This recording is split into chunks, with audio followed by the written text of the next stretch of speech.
Because its Chief Financial Officer, Jamie Wilson, joins us live from the London Stock Exchange. Thank you so much for joining us on the programme today. First of all, tell me a little bit about how concerned you are about the situation in Europe. You've had some pretty good sales today, but this is mainly on the emerging markets. If the situation in Europe gets much worse, will you have to look further afield and really cut your presence in here to be more present in the emerging markets?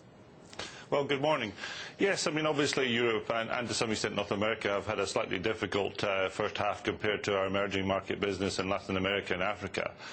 However, I mean, we're still seeing volumes flat and revenue per hectolitre flat in the first half in Europe, and so therefore we feel that they're still comfortable with that region, and therefore we're not really concerned about our portfolio of businesses. I think we've got a nice balance, and we'd like to continue to invest on that basis. Now, you've certainly been on the acquisitive trail. Any more acquisitions coming up on the cards to again increase your presence in the stronger growth emerging markets? Well, I think we've been quite busy in the first half because we've obviously announced the transaction with Foster's in Australia, but also the joint venture with Efes in Turkey.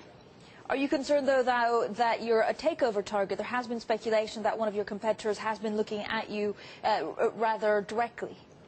Well, I think the beer market is always rife with rumours on both sides of the equation, but I mean, from our perspective, we believe these are a strong set of results, and that's really what matters. We've got to deliver shareholder value, and with earnings per share up 11%, I think actually we're performing well for our shareholders. But if you were to be a takeover target, do you think these strong results, as you put them, somehow help you out in not becoming a takeover target? Well, I mean, I think when you're in business to perform for your shareholders. I mean, I think you can't speculate always or constantly look over your shoulder. I think the more important thing is to focus on running the business well and driving that business forward. How concerned are you currently about commodity costs, and how will that impact your margins going forward? Well, we gave guidance at the start of this year that we expected commodity costs to rise by low single digits, and we're still quite comfortable that that's the position going forward into the second half of the year. Are you hedged at all in case these commodities go even higher? We don't exactly know what to expect yet, whether we'll get a double-dip recession or not worldwide. Yes, I mean, like most companies, we take a prudent view to hedging both in the short term and into the medium term, so we're quite comfortable that we know what our costs will be in the second half, and although the second half will be slightly higher than the first half, it will still result in a full year being low single-digit growth in commodity costs. And what happens after the first half? I'm trying to really understand how chief executives and chief financial officers are preparing for the year ahead. We really don't know what's going on in Europe and whether the world as a whole will see a double-dip recession. Well, I mean, I think these things are always difficult to speculate on, as you rightly say. I mean, I think from our point of view, our businesses are fairly resilient. We still believe that we have a interesting proposition for consumers, and therefore we'll continue to drive investment in our brands in order to give the consumers the products that they want to drink. In terms of what we're seeing, of course, also refinancing costs and needs, are you concerned that the debt crisis will make it much more difficult for cash to be available to you?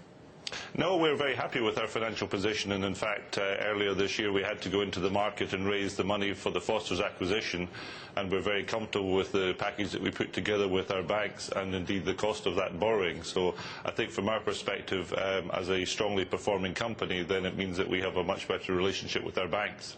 Now, after meeting profits this quarter, do you expect to do the same in the next couple of quarters, or again is the visibility that little bit more difficult because of all the head swings that we're seeing in the economy? No, we're happy that the full year is going to track in line with our expectations. I mean, clearly, you always have to work hard in markets where the economy is a little bit more difficult, but it doesn't mean that it's impossible to continue to deliver your results. And I would say with our balanced portfolio of businesses, we've got some very strong profit growth in both Latin America and Africa. Our Asia division's performing well, and indeed our South Africa is coming in with a good set of results. So I think there is a nice balance there between those businesses and the ones where we've got a slight more difficulty in terms of the economic conditions in the marketplace in both Europe and North America. So I think we're comfortable that our performance will be in line with expectations. All right, thank you so much for that, Jamie Wilson there, the Chief Financial Officer of SABMiller. Thank you. Now,